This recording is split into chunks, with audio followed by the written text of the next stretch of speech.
the education part of the Education Committees Committee. Again, welcome to this meeting of the education part of the Education Committees Committee. As I said, this meeting is being held remotely and also in person, and will be filmed and recorded for live and subsequent broadcasts available through the Council website. The Council is a data controller under the General Data Protection Regulations and Data Protection Act of 2018. We broadcast and record Council meetings to fulfil our public task obligation to enable members of the public to observe the democratic process. Data collected during this process will be retained in accordance with the Council's published policies available through the Council's website. Members of the Council remember they should follow the Council's established meetings protocol, including the use of the chat facility, and that comments made in the chat facility are visible to all participants in the meeting, which may include members of the public who also have received invites to this meeting. So with that, can I ask Diane to do the roll call and ask for apologies and declarations of interest? We have apologies from Reverend Burt. Convener will now move to an attendance roll call before proceeding to the declarations of interest. Can the following members please indicate if they are present at the meeting, either in person or remotely? Councillor Armstrong. Present in the chamber. Councillor Brennan. Present remotely. Councillor Clockerty. Present in the chamber. Councillor Daisley. Present remotely. Councillor Law. Present in chamber. Councillor Maguire. Present. Councillor McVeigh. Present remotely. Councillor Moran. Remotely. Councillor Quinn. Present remotely. Councillor Robertson. Present remotely. Councillor Wilson. Present remotely. Now for the education representatives, we have apologies from from Reverend Burt. Mr. Docherty.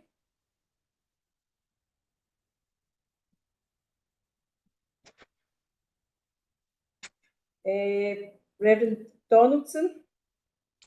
Present virtually. And Ms. McEwen. Present remotely. Are there any declarations of interest?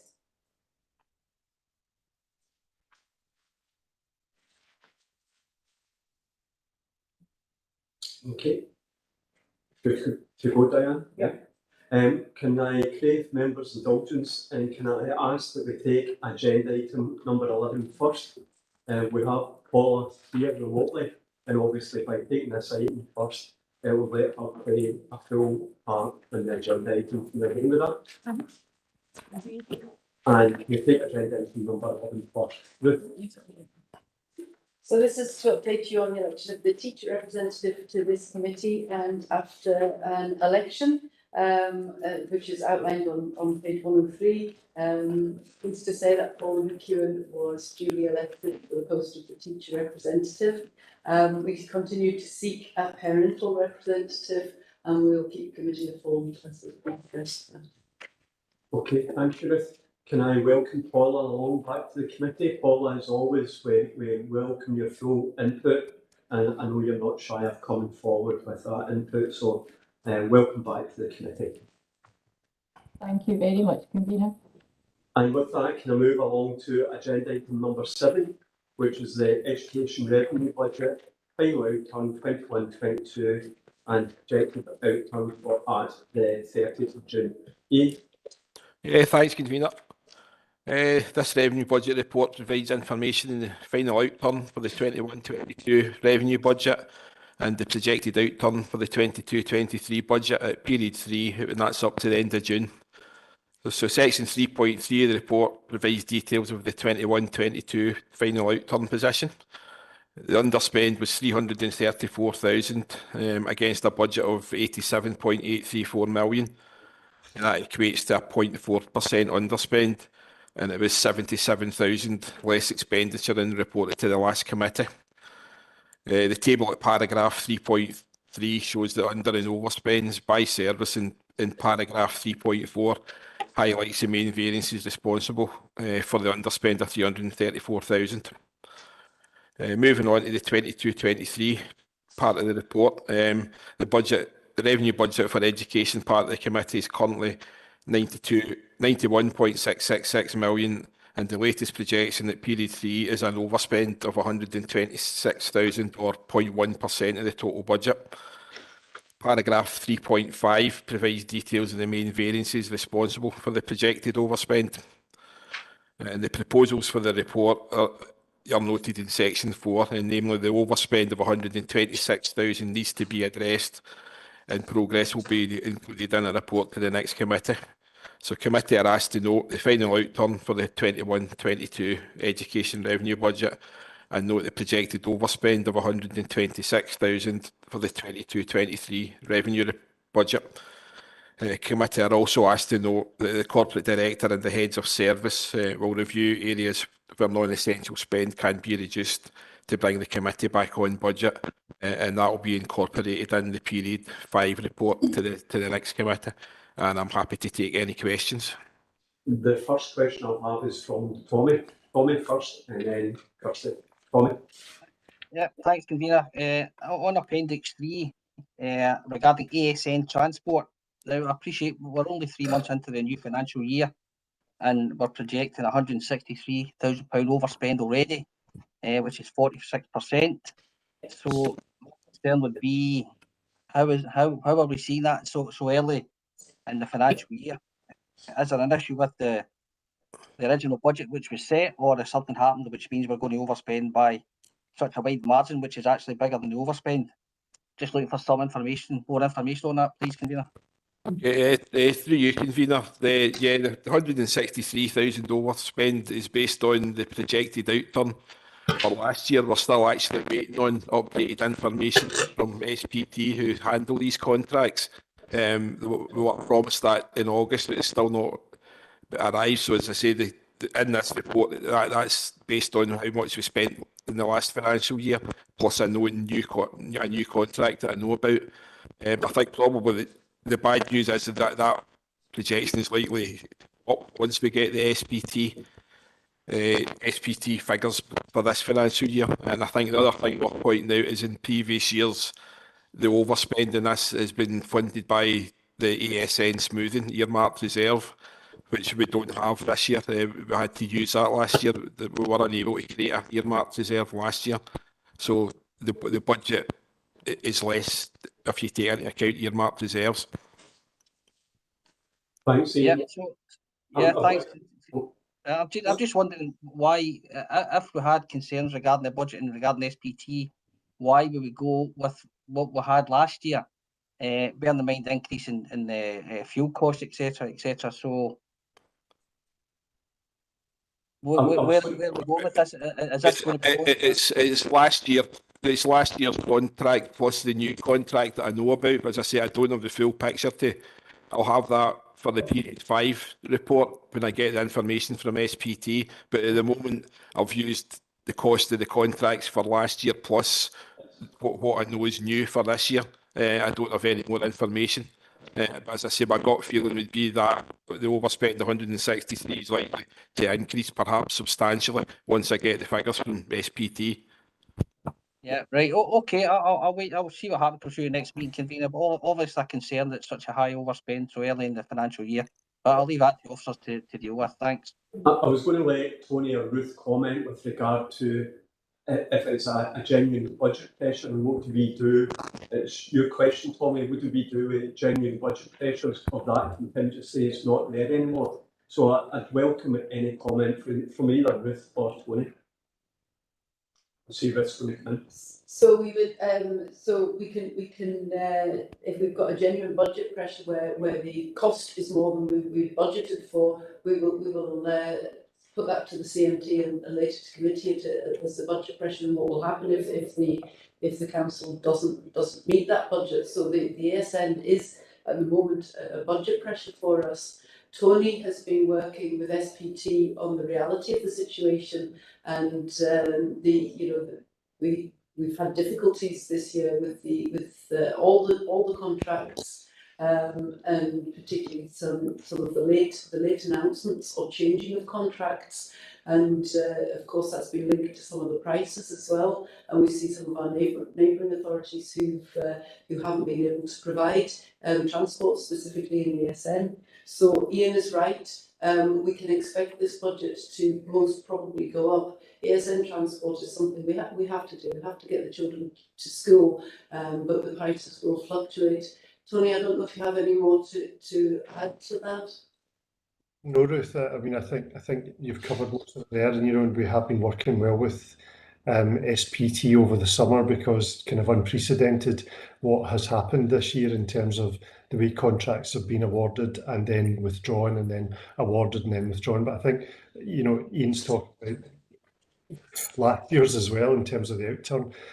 But yeah, it's one of these ones that's demand led, and if the child needs it and the child needs to get to school, then we need to provide the transport. So it's quite difficult to predict as well. Can I bring Mary in? Mary? Yeah, you can. It's just to note that if the contract increases are due to inflation, then we'd look to the inflation contingency for extra budget. It wouldn't necessarily go through as a budget pressure. So there is that. We can call on that if it's due to inflation. Okay, thanks, Mary. Tommy, does that give you a more fuller explanation? Yeah, thanks for that, convener, and we'll see what happens in the next quarter. Thanks. Can I bring Kirsty in and then Lynn? Kirsty? Sure, thank you, convener. On page 77, section 1.4, it mentions that it's excluding the utilities cost pressure of over 1 million.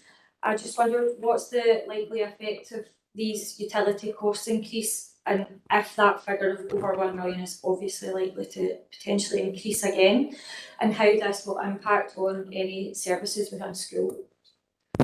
Through you, convener, you're correct in saying that the overspend for the utilities is reported to the Policy and Resources Committee, so it's not part of this report. What I can say is the prices are fixed for the whole of the financial year for us. We're in a contract up to the 31st of March, so the only variable to utilities from here on in would be based on the level of consumption. So as long as the level of consumption stays fairly static, that the level of the overspend is going to be static up to the 31st of March. We would expect come 1st of April next year that there'd be another price increase on top of this.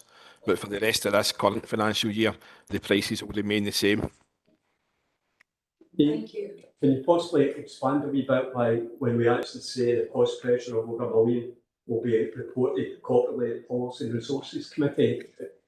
At that point in time, do they make allowance for that? Through you, convener, yeah, it's basically the expenditure on education's utility bills will be part of the revenue report going to Policy and Resources. So there'll be a spend there of £1.2 million roughly. It's been taken out of our committee, and that will be funded from their contingency. Okay. They've got inflation contingency, so it's been reported all together for the council this time, rather than individual committees. Aaron, tell me, when will Inverclyde get ASN cost figures for last year? Dave, are you talking on the phone, or are you butting into another question? Sorry. All right. Okay. Can I Wilson's on the phone. Right. Can I invite Ruth in to comment? So I just So to just provide completion to Ian's answer, so the electricity will be dealt with corporately. So if I'm understanding your question correctly, will the schools be penalised because the electricity's gone up? So will they be able to provide less activities? No, we won't see any difference. It will be dealt with back centrally by the council. Thank you. I think that was just important for people to understand that schools won't be negatively impacted because of it. Can I bring Lynn in? Lynn?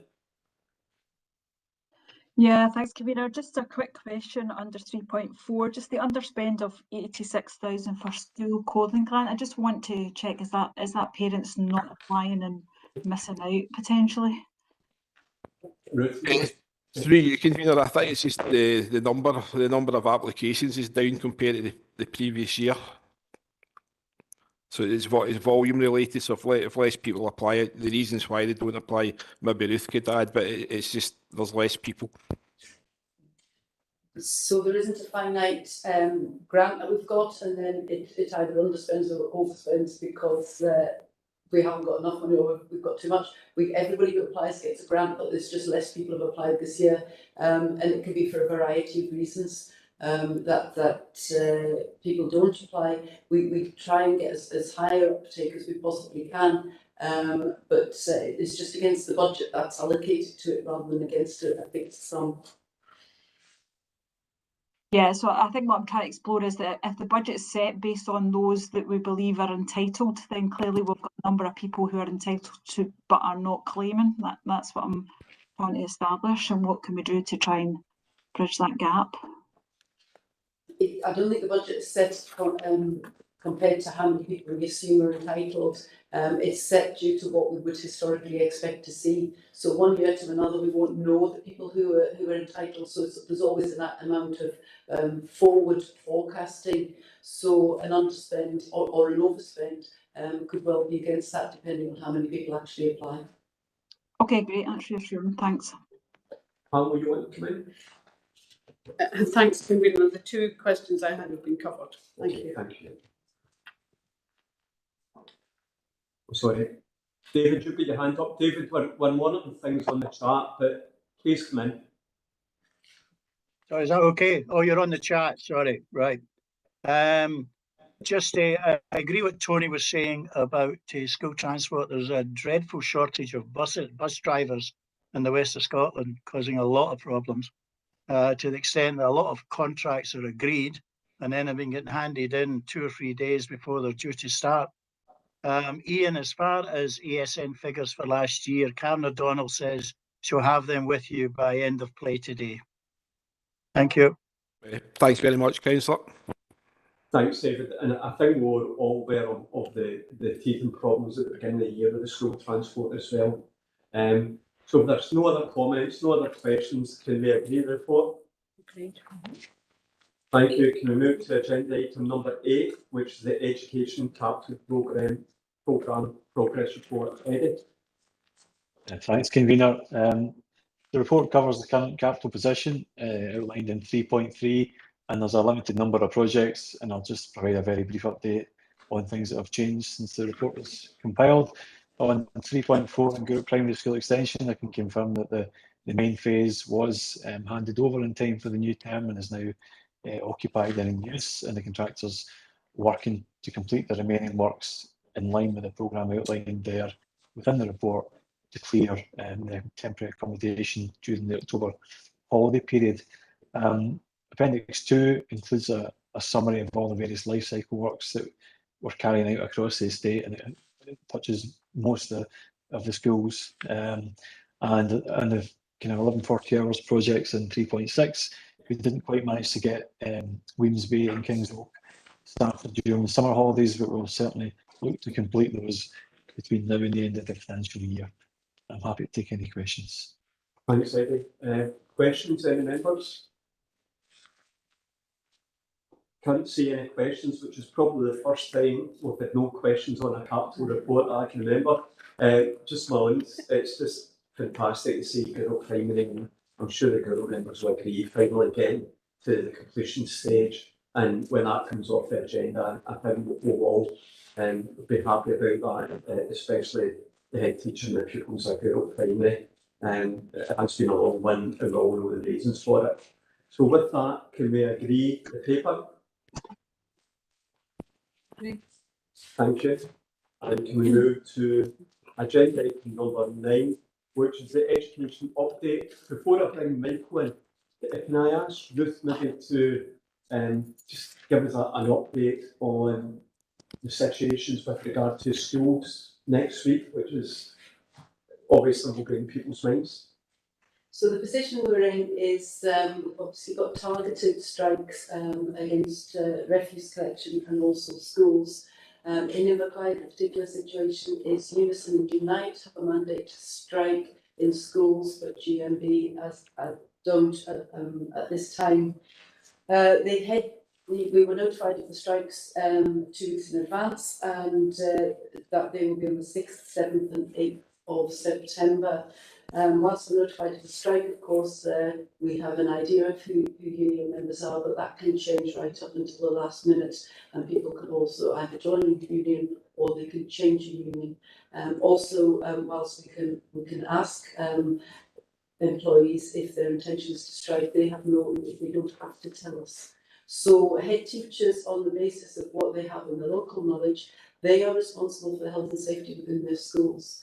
And we're very clear with head teachers that they need to do a risk assessment for what their individual circumstances, either the secondary, primary or early years centres. Of course, United Unison cover a lot of the admin staff in schools, the pupil support assistants and also the janitorial staff. So we worked with the head teachers to provide them with consideration of the things they needed to think about, and we asked them to come back to us with whether or not they would be in a position to open their schools to pupils on the 6th, 7th and 8th of September. All of the risk assessments came back as the head teachers were not in a position to open to school to pupils during those days, and there will be a variety of reasons for that. Not only the key holders, maybe somebody who's on strike, but also when you're looking at the support staff and the admin staff, then we're looking at the safety of being able to do the registers. Also, if there was to be an emergency or a fire, then the people who would be able to provide the admin support for that would be in place. And remember, a strike is a particularly different situation to covering illness, because we can't ask members from a different union to cover the tasks that would normally be covered by members of that union. So each of the head teachers has taken that decision, and we are now looking at what the implications are for that. We've given parents as much notice as we have been able to of the particular closures, and also looking at free school meals. We're able to provide reimbursement for free school meals of school-age children, that's children in primary and secondary, of £3 per day. That we put that through an emergency powers paper last week. The reason we're able to do that in schools and not early years is because we have a database of entitlements, because we give out the clothing grants that we were talking about earlier. We also have the system set up because we have an ability to put money into people's bank accounts, because we have the bank details. I'm afraid we're not in a position to be able to do that for early years. One, because we don't know the entitlements, and two, because we have no formal system set up to reimburse families, because we don't know their bank accounts. The other thing we are looking at is what learning might look like on those days, and obviously working with the teaching unions as to what activities could be provided, and what we our reading as of now is activities and learning will be provided. It won't be necessarily live lessons. It will be along the lines of activities, and the schools are just looking and planning for that over the next 3 days. Remember, over the next few days. Remember, we have got some online learning already set up through the West Online School, and we know that schools may look to that to provide activities. Happy to take any questions. Okay, I'll stop there before Michael comes in. I recognise we've got 3 questions already under agenda item number 9. Now, I can't tell if that's on Michael's update or on the Ruth's just update on the strike action. So I'll ask if any members have got a question specifically to Ruth, if they could just show us by raising their hand, and I'll bring you in right away. David Wilson.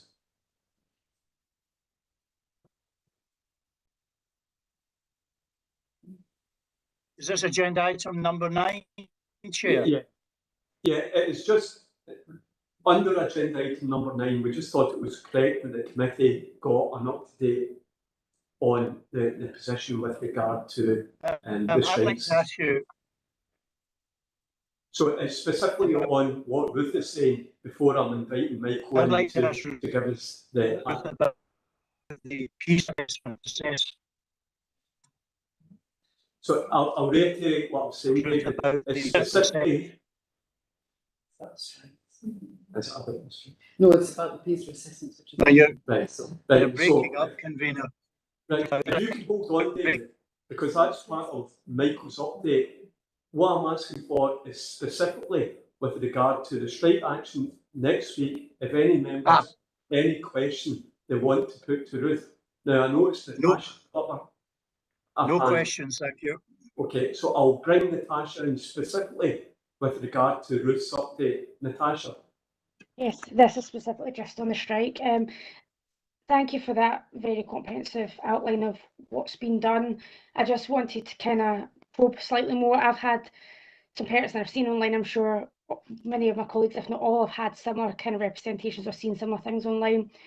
But I've gotten the impression that parents aren't feeling heard or like their children's needs are being supported with this strike. I've had in particular somebody saying that they're a special they have a child with special needs education and they feel like their child is being completely forgotten and discriminated against as a result of these strikes. Is there anything that we have been doing to work with the parents of the children in special ASN facilities to make sure that they are feeling like they are being supported and heard?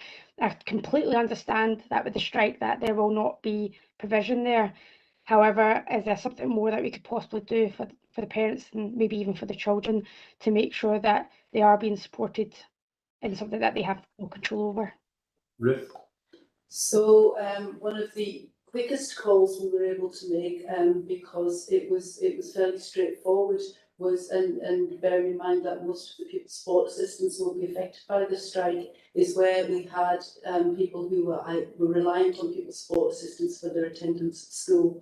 So the first letter went out, particularly looked at early years centres, saying it was unlikely that they would open, and also ASN centres. That's because particularly the needs of the young people in specialist support for learning schools basically rely on pupil support assistants being there.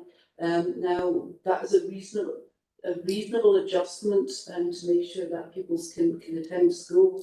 We were able to say and give a very early heads up that our thoughts were that we would not be able to be able to cope with people who require specialist support, because it simply would not be there, and it could be taking young people, for instance, if they require specific medical interventions or one-to-one support, we will not be in a position to be able to provide that. It has changed. The particular circumstances have changed since then, and in that all of our schools are now saying that, given the health and safety implications, they will not be able to open. So we were able to say that nobody is being treated any less fairly than others. Every decision is basically made on what we were able to provide and what we are not able to provide for the strike situation. Okay, thanks, Ruth. Can I bring Lennon? Lennon's on the strike. Yeah, it is. So it's just a quick question. So what happens with the staff that are not involved in the strike? I assume they have to come to work as normal. So obviously we've got crossing patrollers and we've got lots of folk that are not involved in the strike. What's happening with them? And I assume the teachers are still working, so they potentially will be there for sort of phone support then if parents are struggling. Thanks. Ruth. So we're in ongoing communications with the unions about what exactly that will look like. We're working with different terms and conditions across the schools. We're also aware of the council terms and conditions and what's expected for people who are not on strike. But we are very clear to say that people who are not on strike or haven't been targeted by the strike as well. For instance, the teachers have not been targeted by the strike, so they're not. We wouldn't be expecting them to be part of this, and they will have their own advice from unions. But we will be expecting those people to work, or at least to report for duty on the days when the schools are not open. We have a particular difficulty, and that some of the schools are not open because we have no key holder. So we're working with unions and our staff as to what that might look like. Is that okay, Lynn? Okay, thanks. Okay. And if there's no questions specifically on the strike, can we now pass over to Michael to give us the general education update? Michael? Thank you, through you, convener. Good afternoon, everybody. So this is the latest education update, and at 1.3, the paper is for information and noting. There are no decisions as such in this, and at 1.3 we've outlined the key areas. I don't intend to take you through each of the 8 sections or the 8 bullet points, but obviously happy to take questions on any of it. What I might do is just be your indulgence in just referencing a few of them, if that's okay. And so I would maybe start at 3.1, which is an update on placing requests. This was I think a remit from the last committee report, and our apologies. In 3.1 there is a referral to Appendix 1, which doesn't exist. The information that's required is in the paragraphs there.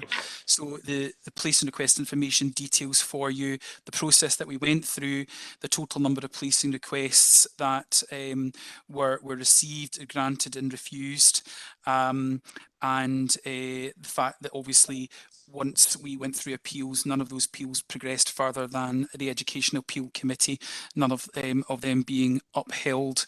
So just an overview by way of that being missed from the previous committee before the summer. There's an update at 3.2 on the outstanding remit from previous committee, I think it was in January, regarding Gaelic secondary education. And in response to that, as agreed for March committee, we have established a Gaelic advisory group, which has representation, as you'll see outlined there in the second paragraph. And we've met several times and are now at the point where we are almost ready to appoint an independent consultant who's going to carry out an options appraisal as part of taking this forward. The timeline for that is that we would hope to back to committee in January with the outcome of that options appraisal process and some recommendations being made to committee from the advisory group. So it's just to keep you updated and cited that that piece of work is ongoing and progressing. 3.3, just to note that there is a report now in the public domain from the Education and Young People's Committee, in which our own director was called as a witness, as well as other colleagues from the West Partnership, the Secretary for Education was there, our own attainment advisor was a wide-ranging number of meetings and hearings held in respect of this, but the full report has now been published and is available at the link there that you can, if you haven't had the chance to do so, I would recommend that you do take a look at that, because there's a number of recommendations made to government in respect of taking forward the agenda around the Scottish Attainment Challenge. There are a number of other topics covered there across 3.4 through to 3.8. I know that one of the councillors might want to ask a question about 3.8, but other than taking you through it, I would propose to just note the recommendation is that you're asked to note the content of the update report, and happy to take any questions. Thanks very much, Michael. I'm just going to go through questions as they appear on my chart. The first question was from Natasha. Now again, Natasha, I don't know if that's a double dunter on the strike question or if you have a question on Michael's update. No, that was a strike question I'd asked. Oh, okay, thanks, Natasha. I'll go next to David Wilson. David? Yeah, thank you, convener. Michael, a couple of questions. Do we know if any of our schools have been chosen to do the PISA assessment?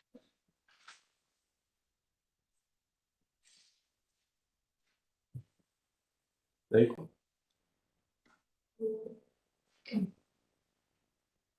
We've lost them. Can you not hear me? I can hear you. I don't know if Michael can hear us. Michael?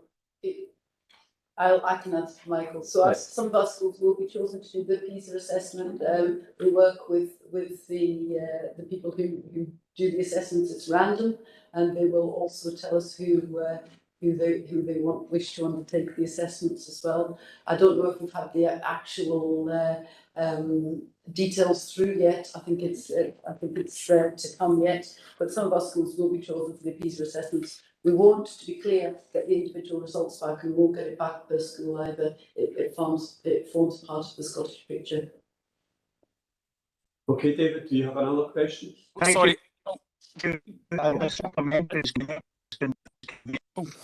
Yeah. Sorry, Michael. Sorry, my mute Ruth button is answered playing the havoc. question on. Right. It was just to confirm that we have had notification of who's taking part. Can we just, Michael, can you hold off just now? Ruth's answered that part of the question. David's now on a supplementary question. David, can you go ahead with your supplementary question? Yeah. Ruth, what details do you have? When was the last PISA completed? And do you have figures for Scotland in it? Not to hand, Councillor Wilson, but I can email them to you I can email the link to have a look at that. Could you get that? I'd really like to have a look at them and see where we're standing internationally, because I know we were dropping down quite significantly. It would be good to see if we're managing to come back up again. Thank you, Ruth. Thank you, Michael. Michael, has Ruth answered that to your satisfaction? Absolutely. It was just to confirm. Sorry, I've had to. I don't know. I could not unmute that button. Just to confirm, we have had notification, and the schools that are taking part are aware that they're taking part. Sorry. Okay, no problem, Michael. Can I move to Councillor Moran? Robert?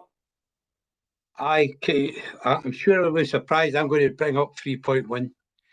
And, you know, look at the figures, you know, we've done really well. And I know we've got a policy, we have to stick to it. But you think that there's only 3 refused from St John's and 2 from Cliveview Academy.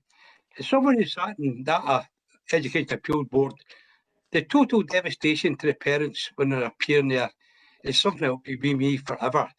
22 years down the line, if people still don't talk to me because they refused their child a place in their school.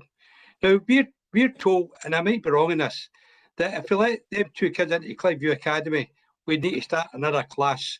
And that would something, and I'll appeal my trade union colleagues here. If that's the case, would you not consider, in this circumstances, 2 children, the opportunity to get into school of their choice? That instead to rules say, if they get in, it's a brand new class, it's another teacher. We've heard all these arguments before. And also, with the parents, they go the appeal process, and at the end of the day, they get a letter in saying, you've been unsuccessful. I just don't think it's good enough. I think they need to be talking to these parents, reassuring them, and telling the parents and the children that we've done our best, but sometimes I think we could do a bit more. And my opinion is, would it have broke any rules, letting these 2 kids into Cliveview, the 3 at St John's? Could we have not accommodate these young people who are starting school, are starting high school? And I'll tell you right now, when you're sitting in front of them children and their parents, it's very, very hard to make a decision like that, knowing that they're going to be affected by it. Having said that, I remember one girl who her father still didn't talk to me, didn't get into the placement request, went to another school, moved through it, went to university. She's okay, but her parents still don't talk to me. And I think for 2 and 3, surely there's something we can do here. I think we have to be very careful when we're discussing these cases that we're talking in generic terms, and that no one mentions any details that could identify the families involved. Thank you. I've heard Robert ask these questions before, and I know what the answer is, and I think Councillor Moran knows what the answer is going to be as well, but I'll put it on to Ruth. Ruth? I can only give you the same and consistent answer that we'll give every time, and I'll take particularly St John's Primary School, where you will say it's only 2 pupils. If we cannot go beyond a class size, so basically we would have to open an entire new class. So if we're looking at, and St John's is 30 because of the size of the classes, 2 pupils would mean that we have to open a new class. Now, and for placement requests, if we open a new class, it will mean in St John's in particular that we would not be able to meet the catchment area as we go forward. Now, St John's is an interesting case because it's capped at 30 as we go forward. If it was particularly in P3 and P4, we would have the issues. If you think it's difficult refusing placing requests, it will be far more difficult explaining to parents why we can't give their children who live within the catchment area a place within their local school, because we as a council took the decision to overfill school 3 years earlier. I think it would be very difficult. If we're talking about parents being upset, it would be very, very difficult to justify. That's why we have a policy, that's why we manage the policy, and that's why we manage the numbers going into our schools. Robert, do you want to come back? Look, I know we're going to get the answer. I'm just thinking that for the sake of 2 children there, you know, we have to open a full class. I kind of understand it, the logistics of it, but you look straight down to the personalities and to the young people concerned and their parents. It's such a hard thing to do. You know, I don't know these 2 children because at the end of the day, they'll have to go to another school anyway.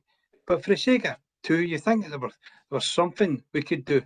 You know, if it was 20, I could understand it. But for 2, you know, and 3 for St John's, I'm very disappointed. I don't think it makes a difference if it's 2, 10, or 20, because a new class is a new class. Ruth? To reassure you, Councillor Moran, if any parent appeals the place of requests and they have absolutely the right to do that, then it's normally myself or Michael who sit on those appeals, and we're usually able to reassure parents that the provision we have in place is one, the policy has been applied fairly, and we've absolutely stuck to what the policy intent is, and also if there are any issues that are raised during those appeals, then we are sympathetic to those, and we make sure that the transition arrangements are looked at for those particular young people. Thanks, Ruth. And I think as elected members, what we've got to have confidence in is that our process, both our appeals process and our placing process is robust, because as we know, many times have been challenged to the sheriff, and we have got to, as elected members, have confidence that that placing policy that it's put in place is robust enough to withstand any scrutiny from any sheriff officer. So with that, I'll open it up to any other questions. Lynn, you got a legacy hand up, Lynn, or you want to come back in? I think it's just a legacy hand. I'm sure it's just a legacy hand. So with that, can we agree the papers? Thank you. And we move to agenda item number 10, which is a pre-consultation process, and it's just a future model for Glenmore Nursery School. And I'll invite Michael to introduce the paper. Michael. Thank you, through you, convener. So the purpose of this report is to ask members of the Education Committee to agree a pre-consultation process regarding the future operating model at Blairmore Nursery School. The paper outlines the process that we would seek to undertake and the background for the current context of the school leadership model and the proposed models that we would consult on. As you'll be aware, across the authority there are differing models of early years establishment, but the majority of them are standalone family centres or nursery classes which are part of primary schools. There are 2 standalone nursery schools in Inverclyde, Blairmore and Newark Nursery School. As you'll probably be aware, the previous head teacher at Blairmore Nursery School, Marie Crawford, retired at the end of the last academic year, and as a result of that, we now have the opportunity to consider the best way forward in terms of the operating model, particularly around leadership progression and the efficiency of service will be taken into account as part of this. A pre-consultation process prior to a formal consultation process would give us the opportunity to engage with key stakeholders linked to the school in order to hear their thoughts about the leadership going forward and how we might best progress a single preferred option through a consultation, a formal statutory consultation if required. The outline the timeline, for the pre-consultation is outlined in the full report at 4.8, and we'll be starting very soon, concluding in November, which would allow us to then produce a further report which would come back to committee in January 2023. And if we were at a point where we had a clear outcome that we wished to proceed with, we would then move to a statutory consultation. At 1.6, we're outlining that there are 3 key options that we see for the service going forwards, and that would be the basis of which we would have the pre-consultation. So that would be, firstly, that the school remains as a school in its own right, led by a head teacher, or the provision becomes a nursery class and is therefore amalgamated as part of All Saints Primary School, to which it's adjacently shares a campus and a building, or that the school remains as an individual establishment in its own right, but it becomes an early learning centre. Depending on the outcome of that pre-consultation process, we would then potentially take a further report to committee. There is more detail, obviously, particularly at 4.0, and I'm happy to obviously take any further questions that you may have. But the recommendation is that members of the Education and Communities Committee are asked to firstly approve the commencement of a pre-consultation process about the future operating model of Blairmore Nursery School, and secondly note that a further report will then be brought back to the January Education and Communities Committee outlining the next steps, and I'm happy to take any questions. Thank you, Michael. Obviously, this is a pre-consultation with regard to future consultation. So I'll ask Pam, you want to come in first? Thanks, Convener. I think it's really a language issue. A number of the paragraphs in the report talk about family centres, but then when it comes to the options, it has an early learning centre. And are you using the terms interchangeably? Because I'm sorry, because it is a bit confusing, because in one paragraph it says these are the 3 options we have: family centre, standalone, nursery class, and then but the options for Blairmore suddenly become standalone, nursery class, and an early learning. I just think it's confusing in the report. Thank you.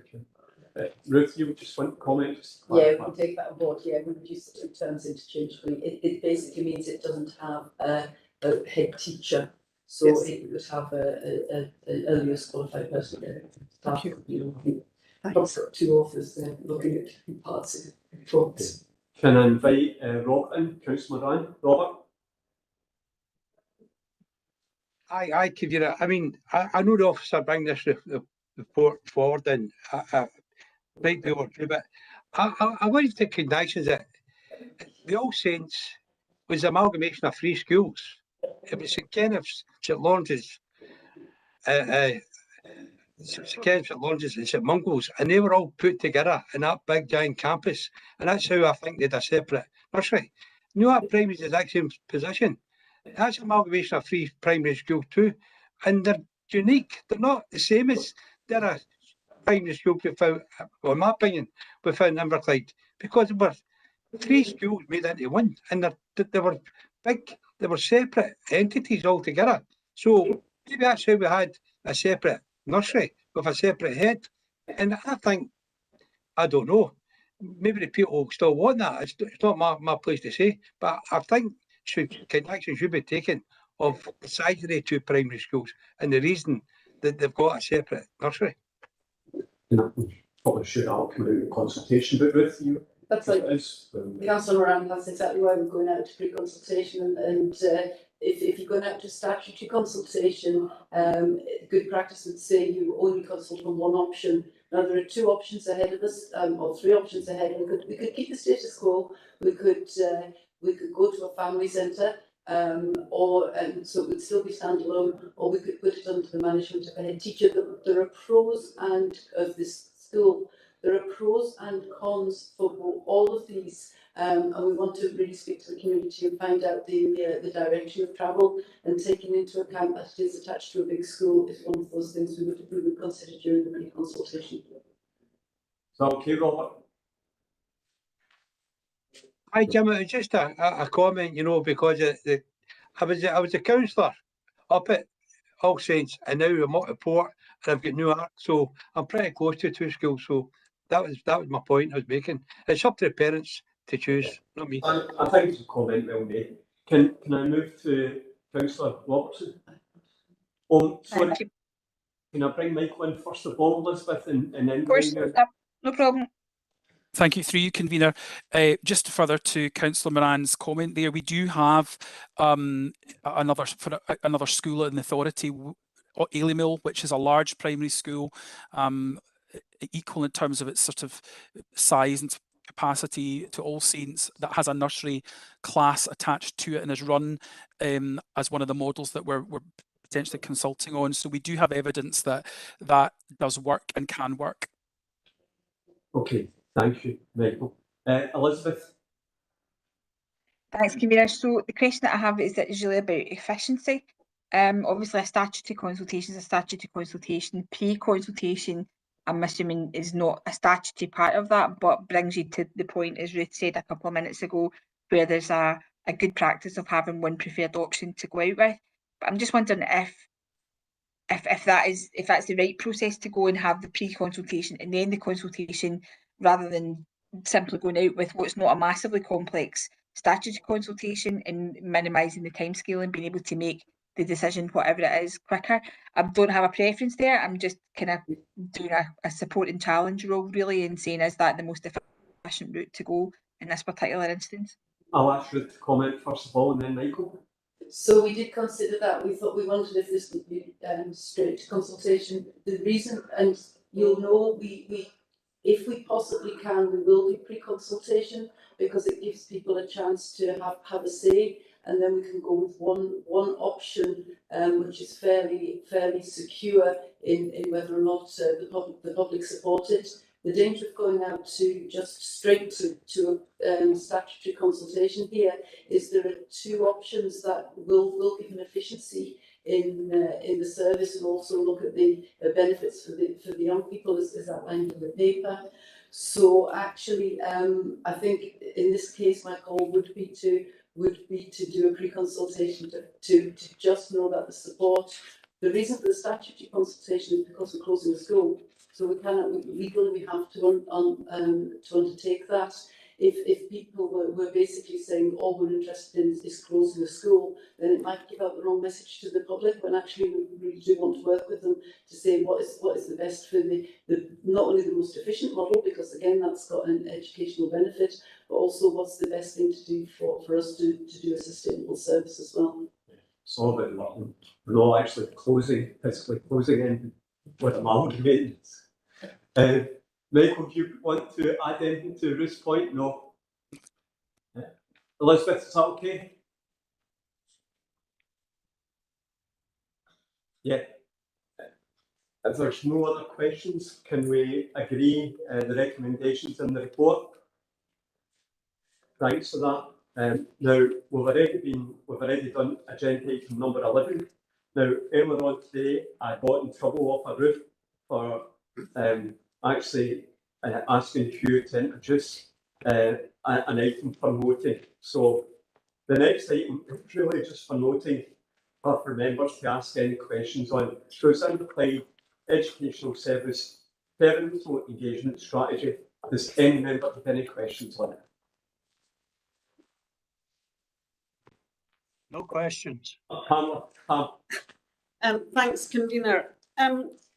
My question is whether it would be possible or advisable or desirable under 4.5 to add in a bullet point to the effect of opportunities to meet elected members. I know that I'm trying to go to the parent council meetings in Ward 3, and it is a genuine question to the committee if they think that would be appropriate or desirable.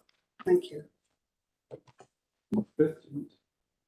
Elaine has done a lot of the consultation on this. Actually, if my understanding is correct, and Elaine will keep me right here, the parent councils chair of all meetings, so actually they should be the people who invite elected members along. We genuinely try to encourage that. Sometimes it gets lost in the invites and the administration. We do try to encourage parent councils, but the head teacher isn't inviting people on behalf of the parent councils. Elaine, this has been through consultation with the chairs of parent councils. We could look at engagement with elected members as good practice as part of this. Yes, thank you, Ruth. We do. I'm in regular communication with all our parent council chairs, and the most recent communication did have a noting on it to remind them that they reach out to yourselves to invite you along to their parent council representative meetings. But yes, I consulted with the parent council representatives as part of pulling the strategy together. But that could be something that I can then discuss with the parent council chairs at our next meeting. I certainly do communicate regularly with them to request that they invite you along to their meetings. Thanks, Elaine. Now that we've opened the door, Pam, we've got another couple of questions. First from Natasha and then from Lynn. Natasha. Thank you. Sorry, it took me a while to actually put in that I wanted a comment and then get back to the screen to unmute. So that's why it took me a while to get back in. I just want to say, first of all, like, there's a lot of good information in this document. I like the fact that there's some infographics kind of to show you some of the detail. Looking at the actual census results, I think it's, let me get this right, I think it's Appendix 2 within it. Sorry, I'm just going to the page. Yes, it's Appendix 2, the Parent Involvement and Engagement Census. Is there work being done on kind of improving some of these scores? Because whilst it's not about just improving scores, it's about making sure that these things that parents have raised actually are getting noted and progressed, just because there's a couple of them where it's like they don't feel considered in policy making. There's ones about they don't feel like contact's enough, but some people do feel like contact's enough. So I was just wondering if we're actually taking some of this forward. I'm assuming the answer is yes, but I just wanted to ask the question. Thanks for that, Natasha. What I'm going to do is I'm going to maybe ask Elaine to comment on that. Elaine? Elaine, actually, because Ruth doesn't know the answer, so I'll put it to you. I do. Absolutely, yes. The census, all the results of the census are feeding into all the work that we'll be doing over the next 3 years and have fed into many of the outcomes expected within the strategy. So yes, we'll absolutely be actioning the learning from the census. That's great. As I said, I really enjoyed reading it and I thought it had a lot of good information in it. Thank you. Can I go to Lynn? Lynn? Yeah, thanks. Just a couple of quick questions. So just on the parent portal app, it's just I know a couple of schools are piloting that app, and I was just keen for the rollout. I think the message from a number of parents is it's going to be a huge bonus on how to sort of keep all the data that you get from the school and a way of engaging, especially for those parents that don't, are maybe working late. They can go into the app and find all the kind of historic information. So I think currently a lot of schools are just through the desktop, which is a nightmare to operate. Just as a parent, I've used it, it's a bit of a nightmare. So a lot of parents are keen to see the app. And probably just another sort of quick point. I've read all the stuff and it's great. And I think, a lot of the stuff is about us engaging with our parent councils and parent partnerships, whatever name they've got. But obviously we've got that issue, and this is probably an issue for most schools, is trying to get the numbers to engage with the parent council and the right people engaging, a good widespread of the community engaging in the parent council. So I've seen that we've looked at getting a role internally to kind of focus on that, which is great. But if we ever thought about some sort of parent role, so a parent in that role to engage with other parents, it's just when in my own sort of community work, always peer mentorship, peer support has always been the thing that's really worked. So a kind of parent going out and encouraging and talking about the barriers might make it less, intimidating. Thanks. I'll bring Ruth in first and then ask Elaine if she's in. So yes, the numbers in the parent councils, and in fact we had a meeting with the chairs of the parent councils last night, which is why I knew about the action plan, and Norlian was working very hard with them, and it was disappointing to see some of the parents who've given up all the time they're coming to the chairs of parent council meetings, being told that they're not communicating enough with the wider parent body, and it's quite a difficult message, because the people who put the time in felt sore about that. but we have to look at different ways of communicating. Last night at the Chairs of Parent Council meeting, there was two particular people invited. The first was we have a parental representative on the National Parent Forum, who provide a lot of support for parent councils, and we have one of the members of our parent councils is the representative for Inverclyde and feeds back and acts as a conduit.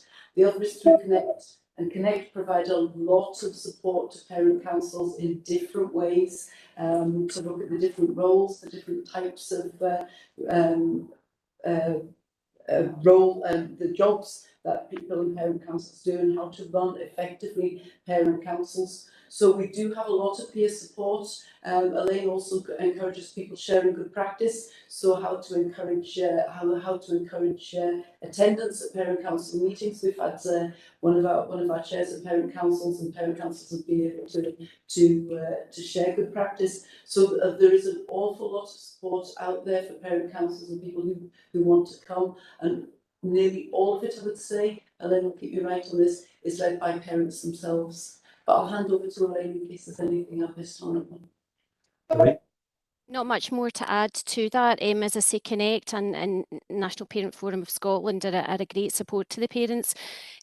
What our approach through our Parent Council representative group is that the chairs attend that meeting, that we enter into dialogue. We have lots of dialogue with the parents there, and then they take that back and bring back to us kind of a means between Parent Forum and their parent councils. So we use that very much as a way to communicate with one another. But nothing more to add around that. Ruth really covered lots of what we do. Okay, thanks, Lynn. Lynn, is that okay?